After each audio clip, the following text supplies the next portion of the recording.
and we are going to go where to America, and hopefully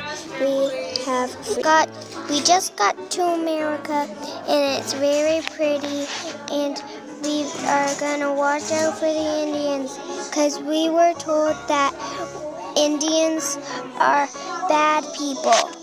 There's no houses, and there is no food to eat. We have to grow the food ourselves, but there's one problem. We don't know how to grow the food. Very, very, very beautiful, and I like this, and it is very nice to see, and it's lots of fun to go and look at all the things. The grass is pretty, the sky is pretty. It's all very pretty, and we are together, and we like it a lot, and it's very fun to go and look around. We are still looking around, and we love it so far.